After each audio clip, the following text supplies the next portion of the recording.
제가 예전에 대학생 때 참석하던 큐티 모임이 있습니다. 큐티 모임이라고 하는 것은 우리가 말씀을 읽고 묵상한 내용을 서로 이렇게 나누는 모임이었는데요. 거의 한 15년 정도 전쯤의 일인 것 같습니다. 하루는 거기에 참석을 했는데 그날 본문이 무엇이었는지 왜 그런 이야기가 나왔는지는 제가 정확하게 기억이 나지 않지만 이제 제 순서가 돼서 제가 이제 말씀을 묵상한 내용을 나누는데 사치에 대한 주제를 제가 이야기를 했었습니다. 그리스도인들이 사치를 하는 것은 죄다 이런 논지를 가지고 제가 이야기를 하니까 거기 모임에 참석한 다른 한 형제가 제 말에 대해서 반박을 하면서 저한테는 이제 형이었는데요. 이제 그 형님이 저한테 반박을 하면서 자기는 좀 거기에 대해서 다르게 생각한다. 불의한 방법으로 돈을 버는 것은 죄지만, 그러니까 뭐 정직하지 못한 나쁜 방법으로 돈을 버는 건 죄지만 정직하고 정당한 방법으로 돈을 번 것은 내가 노력해서 번 돈인데 그 내 돈을 내가 마음대로 쓸 권리가 있는 거지. 어디에 쓰던 그건 나의 선택의 문제지. 그것을 죄다 아니다가 할 수 있느냐. 뭐 나쁜 일에 쓰는 것도 아니고 이런 이야기를 하는 것입니다. 어떻게 생각하시나요?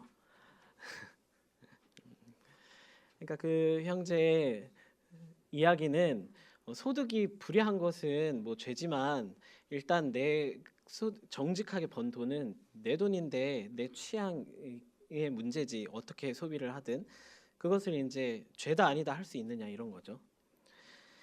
그래서 제가 다시 거기에 대해서 이렇게 반박을 했습니다. 굉장히 좀 고지식하게 반박을 했는데요. 어떻게 내 돈이라는 말을 쓸 수가 있느냐? 하나님을 믿는 사람이 어떻게 내 돈이라는 말을 쓰느냐? 그리스도인들에게 내 돈이 어딨냐? 하나님이 주인이라고 고백을 하면서 나는 하나님의 것이고 내 돈은 내 것이냐? 이렇게 제가 반박을 했습니다. 그런 식으로 이제 따지고 들어가니까 이제 어, 논쟁이 좀 됐어요. 어디까지가 그러면 사치라고 볼 수 있는지, 뭐 불이한 소득은 뭐가 불이한 소득이고 정당한 소득은 뭐가 정당한 소득인지 이런 이야기들이 막 조금 오가니까 그 모임에 참석했던 다른 사람들이 약간 분위기가 안 좋아졌죠. 거기에 참석한 다른 한 자매가 그 저한테는 이제 누나였는데요. 분위기가 과열되는 것이 좀 마음에 안 들었는지 이런 이야기를 했습니다. 우리 지금은 큐티 모임이니까 그런 세속적인 이야기는 그만하고 신앙적인 이야기만 좀 하자. 이렇게 이야기를 했습니다. 이 말은 어떻게 생각하시나요? 그 자매가 이야기했던 신앙적인 이야기는 뭐고 세속적인 이야기는 뭔지 제가 따져 묻지는 않았습니다. 하지만 지금 뭐 생각해 본다면 뭐 자꾸 돈 이야기 하지 말고 뭐 예배드리고 기도하고 찬양하는 말씀 보는 그런 이야기 하자. 그래서 은혜 받은 거 나누자. 뭐 이런 뜻으로 그 자매가 이야기를 했겠죠. 여러분 신앙이라는 것이 무엇입니까? 저희가 지금 높섬 책방이라는 그 독서 모임을 진행하고 있는데 지지난달에 높섬 책방에서 세속성자라는 책을 함께 나누었습니다. 그 책에서 저자인 양희송 대표는 신앙이란 그가 가지고 있는 신학이나 그 전제의 문제가 아니라 열매의 문제, 즉 일상과 라이프 스타일의 문제다라고 말을 하면서 그리고 그 라이프 스타일을 보여주는 가장 결정적인 지표가 소비다 이렇게 이야기를 했습니다. 우리는 우리가 가지고 있는 시간과 물질과 돈 이런 것들이 다 내 것이 아니라 하나님의 것이다라고 고백을 하는 사람들이죠. 그리고 우리는 그것을 하나님의 뜻대로 맡아서 관리하는 청지기로서의 부르심을 받았다. 이렇게 고백을 하곤 합니다. 그것이 맞다면 하나님의 뜻대로 우리가 우리의 것들을 어떻게 관리해야 하는지, 어떻게 사용하는 것이 하나님의 뜻대로 사용하는 것인지에 대해서 우리는 마땅히 고민해야 하고 그것에 대해서 배워야 합니다. 그렇다면 그것을 우리는 어디서 배울 수 있을까요? 어떤 기준을 가지고 고민할 수 있을까요? 이것은 우리가 평생 배우고 고민해야 하는 일이지만 그 중에서도 가장 기초적인 것들을 배울 수 있는 기초 코스, 바로 만나 학교로 오늘 여러분들을 초대하고 싶습니다. 이 만나 학교는 뭐 오늘날 실제로 존재하는 학교는 아니라는 걸 뭐 다들 아실 테지만 성경 가운데 하나님께서 하나님의 백성들을 가르치시기 위해서 세우셨던 이 광야 학교의 경제학 코스가 바로 이 만나 학교였습니다. 하나님께서는 이 이스라엘 백성들을 그 애굽에서 이끌어내시고 광야 생활을 하게 하시면서 여러 가지 기적들을 베푸십니다. 10가지 재앙도 보여주시고 홍해를 가르시는 홍해의 기적도 보여주시고 구름 기둥과 불 기둥 이런 여러 가지 기적들을 보여주시지만 그 중에서도 굉장히 놀라운 기적 중에 하나가 바로 이 만나의 기적입니다. 이스라엘 백성들이 출애굽을 한 지 한 달 정도 후에부터 가나안 땅을 정복할 때까지 거의 40여 년간을 매일같이 하늘에서 하나님께서 만나를 공급하여 주셨다라는 것은 이건 엄청난 기적이고 하나님의 선물인 것이죠. 그런데 이 만나라는 것은 사실은 그냥 하나님께서 이스라엘 백성들에게 베푸신 어떤 복이나 은혜였을 뿐만이 아니라 바로 이 이스라엘 백성들을 교육하고 훈련시키는 굉장히 중요한 코스였습니다. 하나님께서 이 이스라엘 백성들을 광야에 이제 이끌어내시고 출애굽을 이끌어내시고 그다음에 이제 그 전까지는 이집트에 가기 전까지는 친족 공동체에 불과했던 이 이스라엘 백성들을 이제 각 주변에 있는 수많은 어떤 제국주의들을 상대해야 하는 하나의 이제 나라로 세우시기 위해서 여러 가지 이제 기틀을 다지는 작업들을 하십니다. 법을 가르치시고 여러 가지 공동생활에 필요한 정치나 사회적인 의학적인 이런 것들을 이제 광야에서 가르치시면서 그 중에서 이제 경제학에 대해서 이 경제 원칙에 대해서 가르치시기 위하여서 베푸셨던 것들이 바로 이 만나였습니다. 만나가 단순히 그냥 하늘에서 이스라엘 백성들이 광야에서 먹을 것이 없으니까 먹을 것을 하늘에서 떨어뜨려 주셨구나. 이 정도로 생각을 한다면 이 만나에 대해서 우리가 너무 피상적으로만 아는 것이죠. 이 만나에 대해서 우리가 성경을 좀 찬찬히 들여다보면 굉장히 재미있는 만나를 베풀고 또 만나를 거두는 과정에서 여러 가지 중요한 규칙들이 있었다는 것을 본문을 통해서 발견을 할 수가 있습니다.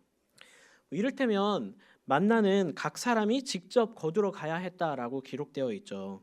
모든 사람이 똑같이 차별 없이 각자 자기의 손으로 직접 가서 수고를 해야만 이 만나를 거두어 올 수가 있었습니다. 물론 여기서 말하는 이 각 사람이라는 것은 모든 사람을 뜻하는 게 아니고 그 당시에 이제 계수되었던 남자들, 이제 일을 할 수 있는 남자들을 이야기를 하는 것이고요. 이제 각 장막에 있는 사람들을 위하여서 그 남자가 가정의 대표로 가서 이 만나를 거두었다라는 것도 우리가 알 수 있습니다. 또 이 만나는 한 오멜, 오늘날로 말하면 약 2리터 정도 되는 양을 가져와서 그것을 가지고 온 가족이 함께 구워도 먹고 삶아도 먹고 여러 가지 조리법으로 요리해 먹었다는 것을 알 수가 있고요. 또 만나는 아침에 내려서 이스라엘 백성들이 모두 거두고 남을 정도로 항상 부족하지 않게 풍성하게 내리고 그 남은 분량들은 오후에 이제 햇볕이 쬐면 다 쓰러졌다라고 기록이 되어 있습니다. 또 이 만나는 다음 날 아침까지 남겨두어서는 안 된다라고 가르치고 있죠. 저장을 할 수가 없는 것입니다.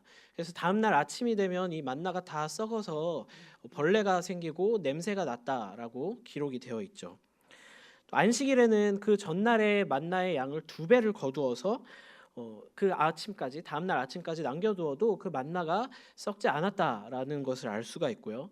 그래서 그 안식일에는 만나가 내리지 않았습니다.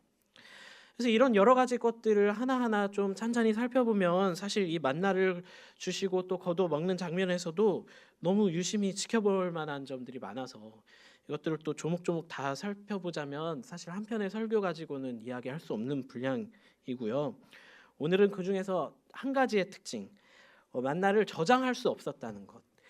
그래서 남은 만나는 그 들판에 있는 만나는 오후에 다 쓰러지고 각자가 거둔 만나도 다음 날 아침이면은 다 썩어버렸다는 것. 이 점에 좀 주목해서 이야기를 해보려고 합니다. 하나님께서는 왜 만나를 이렇게 만드셨을까요?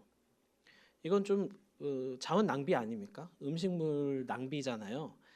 이 만나를 보관할 수 있게 해서 이 아까운 만나를 두고두고 먹을 수 있게 해주시면 참 좋을 텐데 들판에 그 남은 만나도 혹시 못 거둔 사람들이 있으면은 나중에라도 가서 이렇게 거두어 먹을 수 있도록 좀 남겨주시면 좋을 텐데 왜 그것들이 다 쓰러지게 또 하셨는지, 왜 하나님께서는 아깝게 이렇게 하셨는지 우리가 그것을 생각해 보기 위해서 우리 거꾸로 한번 상상을 해보겠습니다. 만약에 만나가 썩지 않고 저장이 가능했다면, 오래 보관할 수 있었다면 어떤 일들이 생겨났을까요? 일단 사람들이 그렇죠. 사람들이 만나를 축적하기 시작했겠죠. 그 만나를 사람들이 축적하기 시작하면 또 어떤 일들이 생길까요? 네, 그렇죠. 네, 앞에서 빈부의 격차를 말씀해 주셨어요. 또 어떤 일들이 생길까요? 왜 사람들은 만나를 축적하려고 할까요? 그리고 왜 하나님은 그것을 막으셨을까요? 가장 먼저 언뜻 떠오르는 것은 만약 만나가 다음 날까지 보관이 가능하다면 다음 날은 굳이 일을 안 해도 되겠죠. 수고하고 노동하지 않아도 다음 날은 집에서 그냥 편안히 전날 거둔 만나를 먹을 수 있을 것입니다. 만약에 며칠 분량 또 몇 달 분량을 집에다가 보관할 수 있다면 한 번에 그냥 잔뜩 집에다가 쌓아두고 뭐 며칠간은 또 몇 달간은 노동하지 않고 수고하지 않고 자기의 먹을 것들을 챙겨 먹을 수가 있겠죠. 그것을 역으로 생각해 본다면 하나님께서 왜 그것을 막으셨을까? 하나님께서는 우리가 매일매일의 수고와 노동을 통해서 우리의 일용할 양식을 얻기를 바라셨다라는 것을 우리가 알 수 있습니다. 사실 오늘날 우리가 물질을 축적하려고 하는 이유도 비슷하죠. 여러분 돈 많이 벌어서 집에 돈이 쌓여 있으면 부자 되시면 뭐 하고 싶으십니까? 네? 아마 뭐 네, 여행 가고 싶으시죠? 아마 다들 비슷한 이야기들을 하실 것 같아요. 좀 세대마다는 차이가 있겠지만 뭐 제 또래들이나 이런 청년들이나 이런 사람들한테 물어보면 너 뭐 돈 많이 벌면 갑자기 떼돈 벌면 뭐 할래? 그러면은 제일 먼저 하는 말이 나 일 때려칠 거야 이런 이야기를 아마 할 것 같습니다. 일 그만두고 집에서 놀고 먹으면서 여행 다니고 편하게 살 거야 이런 이야기를 하겠죠. 대부분의 사람들이 노동하는 이유가 먹고 살기 위해서 노동하는 것이지 우리가 먹고 사는 문제가 해결이 되면 사실은 노동을 하려고 하지 않을 것입니다. 물론 그렇지 않은 사람들도 있죠. 나는 뭐 굳이 먹고 사는 문제가 아니더라도 뭐 소일거리를 위해서 나의 보람을 위해서 또 건강이나 아니면 사람들에게 이제 봉사하는 그런 것들을 위해서 또 인정받기 위해서 나는 노동할 것이다. 이런 말씀을 하실 분도 있으실 것입니다. 근데 우리가 신앙적인 동기를 제외하고 우리가 어느 정도 적당한 노동은 할 수 있겠지만 그냥 우리가 하고 싶은 만큼 적당한 인정받으면서 하고 싶을 때 그냥 조금씩 내가 원하는 상황에서 좋아하는 사람들과 노동할 수는 있겠지만 우리가 지금처럼 좋아하지 않는 사람들도 우리가 참아내 가면서 우리가 원하던 원하지 않던 우리가 그것을 버티고 견디어 가면서 매일매일 그렇게 노동을 하는 사람은 아마 쉽지 않을 것 같습니다. 하나님께서 이스라엘 백성들에게 만나를 쌓아두지 못하게 하시는 이유는 이스라엘 백성들이 매일매일의 노동과 수고를 통해서 자신들의 일용할 양식을 얻기를 원하셨기 때문입니다. 그러니까 노동을 멈추지 말라라고 가르치신 것이죠. 물론 안식일에는 우리가 쉼을 누리지만 그 쉼 다음에는 다시 노동을 해야 했습니다. 이 이유는 우리가 내 이웃을 내 몸과 같이 사랑하라 말씀하신 하나님의 말씀을 지키기 위해서입니다. 사실 이웃 사랑이라는 것이 단순히 좀 로맨틱한 우리가 이웃을 보면서 뭔가 사랑하는 마음을 갖고 어떤 감정적인 느낌을 느끼고 우리가 카톡이나 문자를 보낼 때 하트를 찍어서 날리는 그런 차원에서의 사랑을 이야기하는 것은 아니겠죠. 우리는 실천적으로 이웃을 사랑하라라고 성경은 우리에게 가르치고 있는 것입니다. 이웃사랑을 실천한다라는 것은 다르게 표현한다면 노동한다라고 표현할 수 있을 것입니다. 그러니까 우리의 이웃사랑은 노동이 반드시 수반되어야 합니다. 노동하지 않는 사랑은 사랑이 아니죠. 자녀를 사랑하는 부모는 자녀를 위하여서 양육이라는 노동을 해야 하고요. 또 배우자를 사랑하는 남편과 아내는 그 배우자를 위해서 또 가족들을 위하여서 밖에서건 집 안에서건 노동을 해야 합니다. 마찬가지로 우리가 이웃을 사랑한다라고 말을 할 수 있으려면 이웃을 위해서 노동해야 합니다. 그것은 때론 고되고 힘들고 짜증나고 또 그만두고 싶은 그런 순간들을 견디고서라도 우리가 참아내면서 꾸준히 해야 하는 그런 노동을 이야기를 하는 것이죠. 우리가 밥벌이를 위해서라도 하나님께서 그렇게 노동하게 하신 이유는 우리가 노동을 통해서만이 이웃사랑을 실천할 수 있기 때문에 그렇습니다. 그래서 성경은 하나님께서 불로소득을 원하지 않으신다는 내용들이 많이 있습니다. 대표적으로 데살로니가 후서 3장 10절에는 누구든지 일하기를 싫어하거든 먹지도 말게 하라 하신 말씀은 굉장히 유명하죠. 또 뒤이어 이런 자들에게 우리가 명하고 주 예수 그리스도 안에서 권하기를 조용히 일하여 자기 양식을 먹으라 하노라 이런 말씀도 나옵니다. 또 이자를 취하는 것에 대해서도 많은 말씀들이 나오는데요. 우리가 지금 시간이 없어서 다 찾아보진 못하지만 레위기 25장 35절, 에스겔 18장, 시편 15편 등등에서 이자나 이익을 취하기 위하여 돈을 빌려주거나 또 이자를 받거나 또 돈놀이로 이득을 취하는 것들에 대해서 경고하는 그런 구절들이 굉장히 성경에는 많이 나옵니다. 더 이야기를 하고 싶지만 오늘 할 이야기가 많아서 넘어가 보겠습니다. 또 아까의 질문으로 돌아가서 만나가 축적이 가능하다면, 썩지 않는다면 어떤 일들이 생길까요? 아까 한 분이 말씀해 주셨지만 만나의 소유에 대한 사람들의 차이가 발생할 것입니다. 더 많이 가진 사람과 더 적게 가진 사람이 발생하게 되겠죠. 소위 말해서 격차가 벌어지게 되는 것입니다. 그리고 격차가 벌어지면 이 만나가 금전적인 가치가 생기고 이게 거래가 가능하게 되겠죠. 그래서 만나를 통해서 노동력을 사고 팔거나 또 만나를 통해서 권력을 취하는 것이 가능해집니다. 또 힘을 개입시켜서 그 만나를 통해서 만나를 가진 그 격차를 더 벌리려고 하는 사람들이 나타나게 되겠죠. 만나가 누구에게나 무한정하게 계속 공급되면 내가 가진 만나가 금전적인 가치가 떨어지게 되니까 힘이 없는 사람들이 이 만나를 취하지 못하도록 제한하고 통제하고 억압하는 일들이 생겨날 수 있습니다. 그래서 누군가가 만나를 독점하는 일도 생기게 되겠죠. 누군가 만나를 독점하기 시작하면 이 만나는 그 당시에 사치제가 아니라 이제 필수제였잖아요. 얼마나 이 만나의 값어치가 폭등하겠습니까? 그러면 만나를 구하지 못하는 사람들이 이 만나를 구하기 위해서 만나를 가진 사람들이 그것을 통해서 엄청난 폭리를 취하고 또 권력을 얻어서 그 위에 군림하는 일들이 생겨날 수가 있겠죠. 그래서 만나가 없는 사람들은 만나 가진 사람들에게 찾아가서 그들을 위해 노동해 주면서 일자리를 구걸하고 만나를 얻게 될 것입니다. 그리고 이 만나의 격차로 인한 사회 계급은 점점 굳어지게 되겠죠. 이게 만나 하나만 가지고 너무 큰 상상력을 지나치게 상상한다 이렇게 말씀하시겠지만 아닙니다. 이것이 역사 속에서 실제로 일어난 일들이고 또 오늘날에도 현재 벌어지고 있는 일들이 아닙니까? 세계 한쪽에서는 지금도 먹을 양식이 없어서 5초에 한 명씩 아이들이 죽어가고 있는데 이 세계 시장에 잔뜩 비축되어 있는 이 곡물의 가격을 좌지우지하는 이 곡물 메이저 회사나 투기꾼들 또 각 나라의 정책을 결정하는 사람들이 자신들의 이윤을 극대화하기 위해서 이 곡물의 공급을 제한하거나 또 남는 이 잉여 곡물들을 다 태워버리고 폐기하고 있는 일들이 실제로 오늘날에도 벌어지고 있지 않습니까? 그것이 현대판으로 이 만나의 공급을 제한해서 자신들의 만나의 값어치를 올리는 이런 일들이 지금 벌어지고 있다는 것이죠. 그렇다면 왜 하나님께서 이 만나를 썩게 하셨는지, 왜 만나를 축적할 수 없게 만드셨는지는 제가 더 이상 부연할 필요가 없을 것 같습니다. 하나님께서는 만나를 축적하지 못하게 하셨고 그것을 통해서 격차가 벌어지지 못하게 하셨고 이 만나가 자본으로서의 가치를 갖지 못하게 하셨습니다.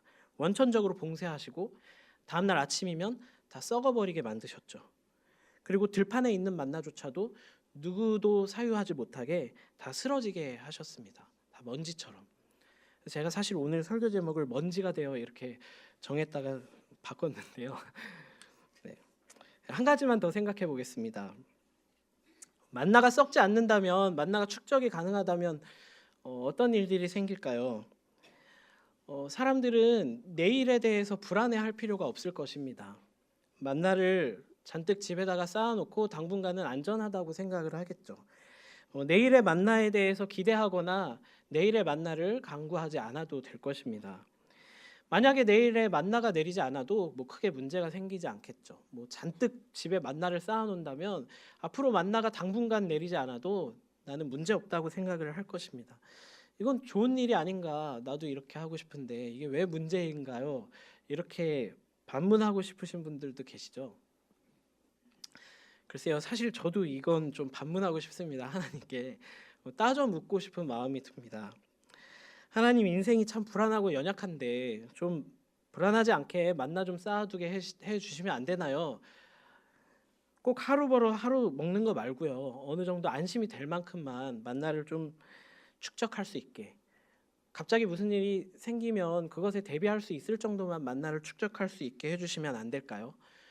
우리 애들 키우고 교육시키고 시집 보낼 수 있을 정도만 만나를 좀 쌓아두게 해주시면 안 될까요?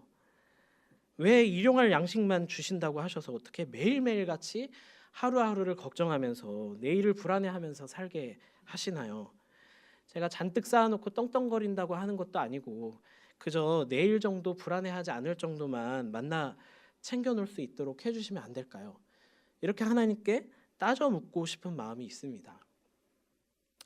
저도 하나님이 그렇게 해주셨으면 좋겠지만 말씀을 통한 하나님의 대답은 좀 다른 것 같습니다. 하나님께서는 매일매일 우리에게 그날그날의 만나를 내려주시는 분입니다.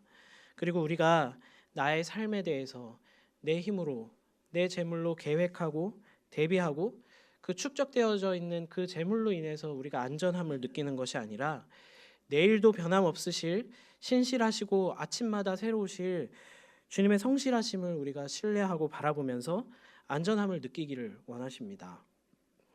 내가 나의 재물을 축적해서 내 삶을 계획하고 대비하면서 내 삶의 주인이 되어가는 것이 아니라 우리를 먹이고 입히신다는 그 하나님의 약속을 의지하고 붙잡기를 원하십니다.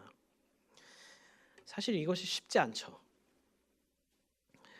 마태복음 6장에서는 예수님께서 이렇게 말씀하십니다. 그러므로 염려하여 이르기를 무엇을 먹을까 무엇을 마실까 무엇을 입을까 하지 말라. 이는 다 이방인들이 구하는 것이라. 너희 하늘 아버지께서 이 모든 것이 너희에게 있어야 할 줄을 아시느니라. 또 뒤에 이어서 말씀하시기를 그러므로 내일 일을 위하여 염려하지 말아라. 내일 일은 내일이 염려할 것이요 한날의 괴로움은 그날로 족하니라. 이렇게 말씀하시죠. 이 말씀은 너무나 잘 아는 말씀이지만 우리가 이 한 말씀 온전하게 우리가 신뢰하기 위해서 얼마 전에 유행했던 그 스카이캐슬의 명대사처럼 이 한 말씀 전적으로 믿기 위해서 이 한 말씀 내 삶에 들이시기 위해서 얼마나 우리는 많은 용기와 믿음이 필요합니까? 하나님께서는 우리 소유의 안정감이나 풍요로움이 아니라 우리의 부족함과 한계를 통해서 하나님을 신뢰할 뿐만 아니라 공동체가 서로 의지할 수밖에 없게 만드십니다. 각자 자신의 가진 것으로 독립하는 것이 아니라 서로가 서로의 부족함을 돕고 그 필요를 채우면서 서로의 연약함과 부족함이 서로를 더욱더 의지하고 신뢰해 나가기를 원하십니다. 그리고 또 각자 서로의 필요에 대해서 책임감을 가지고 그 주변의 필요를 채워 나가기를 원하시는 것이죠. 이 출애굽 시대 이후에 이제 만나는 가나안 정복 이후에 그쳐버렸습니다. 지금은 하늘에서 만나가 내려오지 않죠. 혹시 보신 분 계십니까? 더 이상 하늘에서 만나는 내려오지 않지만 이 만나 학교의 가르침은 여전히 끝나지 않았습니다. 오늘날도 우리에게 유효합니다. 하나님의 백성들이 오늘날에도 이 만나 학교의 가르침을 계승해 나가기를 원하십니다. 이를테면 가나안 정복 후에 만나가 그쳐진 것 같지만 또 희년이라는 새로운 제도를 통해서 하나님은 이 만나 학교의 정신들, 예를 들면 자본이 축적되지 못하게 하시고요, 상속하지 못하게 하시고 또 그것으로 인하여서 신분이 생겨나고 노예가 생기는 것들을 없애시고요. 누구나 노동만 하면 자신의 토지에서 자신의 일용할 양식을 얻을 수 있는 그 기회를 다시 한번 공평하게 사람들에게 돌려주기를 원하고 계십니다.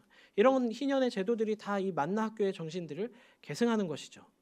또 이 구약의 이스라엘 백성들에게 하는 수많은 예언자들의 외침이 이 만나 학교의 정신, 희년의 정신을 계승하라는 것 아니었습니까? 이것을 지키지 않는 사람들에게 하나님께서는 주변의 국가들을 통해서 심판하시는 모습들을 볼 수가 있습니다.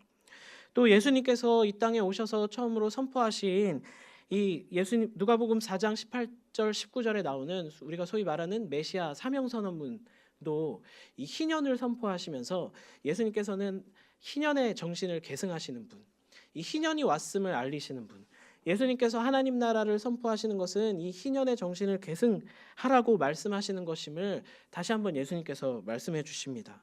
또 예수님뿐만이 아니라 그 이후에도 예수님께서 승천하신 이후에 사도들을 중심으로 만들어 나갔던 이 초대교회의 경제적 공동체의 모습도 이 만나 학교의 정신을 계승했다라는 것.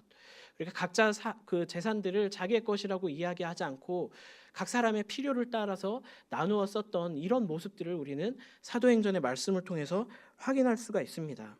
한마디로 만나의 이 경제학은 그 당시에 만나가 내릴 때에만 유효한 것이 아니라 그 이후에도 계속해서 우리가 계승해 나가기를 원하신다는 이야기입니다.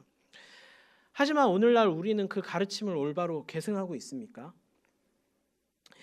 오늘날 썩어버려야 할 이 만나가 썩지 않는 문제 때문에 얼마나 많은 문제들이 생겨나고 있습니까?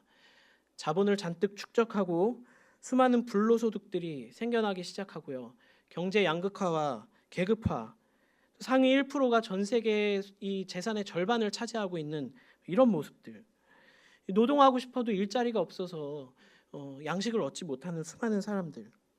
불과 5년 전에 송파에 있는 한 세 모녀가 건강 때문에 일자리를 잃고 마지막 집세와 공과금을 유서와 함께 남기면서 죄송하다라고 이야기를 했던, 오히려 이자를 받는 집주인에게 죄송하다라고 말을 하면서 함께 죽어간 이 장면은 여전히 오늘날 지금 사회에도 되풀이되고 비슷한 양상으로 되풀이되고 있습니다.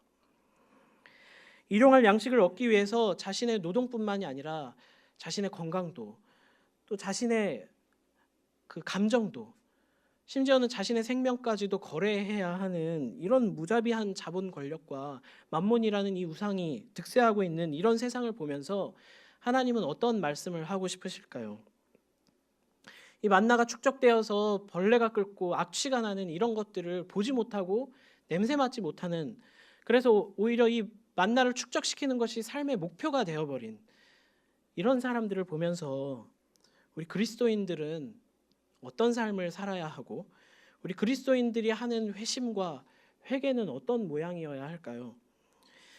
예수님께서 오셔서 회개하라, 하나님의 나라가 가까이 왔다라고 외치셨습니다. 그 외침은 우리에게 어떤 의미입니까? 그 하나님의 나라는 이 만나가 다 썩어버리는 세상일 텐데 우리의 회개는 무슨 회개여야 하나요? 세례 요한이 이야기하기를 그 회개는 옷 두 벌 있는 자가 없는 자에게 나눠주고 먹을 것도 그렇게 하라라고 말씀한 그 회개이지 않습니까? 이 말씀 앞에 우리는 무엇을 할 수 있고 어떤 결단을 해야 합니까?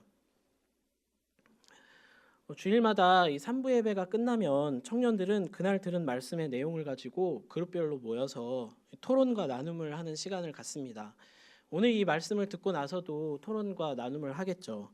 이 말씀을 듣고 나서는 오늘날의 불로소득은 어떤 것들이 있는가, 또 노동이 아니라 자본이나 땅, 건물을 이용하여 그 이자를 취하거나 그 매매의 차익을 이용하여서 소득을 얻는 것들을 오늘날 어떻게 보아야 하는지, 또 부의 대물림의 문제, 부모는 자식에게 얼마만큼의 경제적 지원을 해주는 것이 좋을지, 교육자금, 결혼자금, 사업자금, 주택자금 등 이런 것들을 대주거나 재산을 상속하는 일들을 성경적으로 얼마나 허용해야 하는지, 또 우리가 일용할 양식이라고 하는 것, 먹을 만큼 만나를 거두는 것에 대해서, 그럼 오늘날 각자 자신들에게 있어서 어디까지가 일용할 양식이고 어디까지가 하나님께서 주신 선물로서 향유할 수 있는 것이고 어디부터가 만나의 축적인지의 그 기준에 대해서, 또 오늘날 이 사회의 경제 정의를 위해서 우리가 할 수 있는 일들이 무엇인지 등등의 이런 많은 문제들을 가지고 서로 토론하면서 생각을 나누게 됩니다.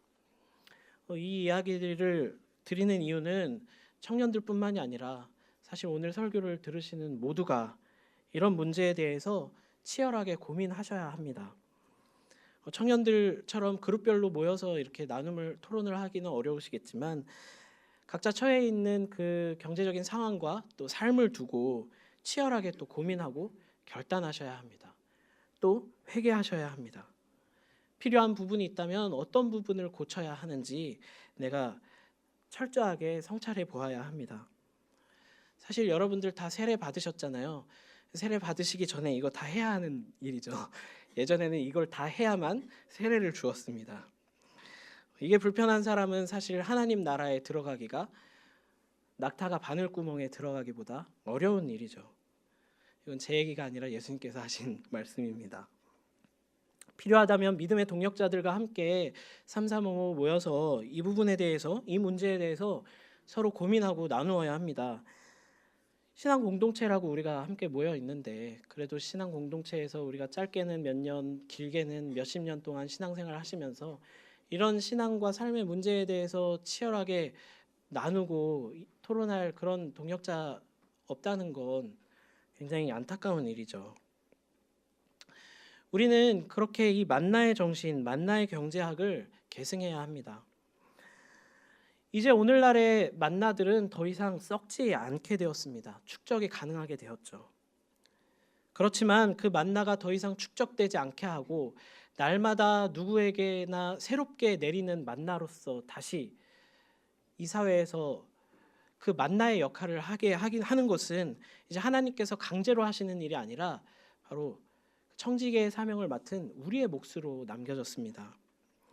이 땅에 축적되어져 있는 만나들이 썩어버리고 내일 다시 새로운 만나가 누구에게나 내리도록 하려면 우리는 어떻게 해야 할까요?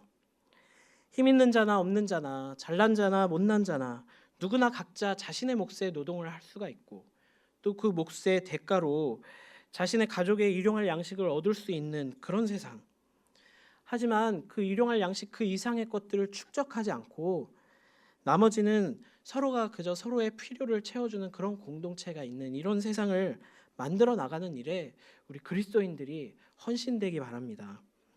그리고 우리의 삶 역시도 내 소유가 만나의 축적이 더 이상 우상이 되는 것이 아니라 날마다 아침마다 새롭게 베푸실 하나님의 성실하심을 붙들고 믿으며 신뢰하며 나아갈 수 있는 그런 저와 성도님들이 되실 수 있기를 간절히 바랍니다. 함께 기도하겠습니다. 사랑의 하나님 아버지, 하나님께서 이 만나를 통해서 이스라엘 백성들에게 가르쳐 주셨던 이 말씀이 오늘날에는 참 어렵습니다. 이 말씀을 지키기 위해서 수많은 탐욕과 또 두려움과 싸워 나가야 하는 참 어려운 싸움을 우리의 눈앞에 두고 있습니다. 하나님 우리를 도와주시옵소서. 하나님 또한 이 땅의 구조와 이 만몬의 권력이 너무나 센 이 세상에서 우리가 너무나 연약하고 초라하게 느껴질 때가 있습니다.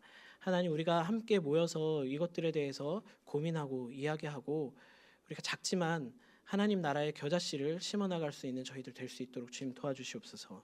감사드리며 예수님의 이름으로 기도합니다. 아멘.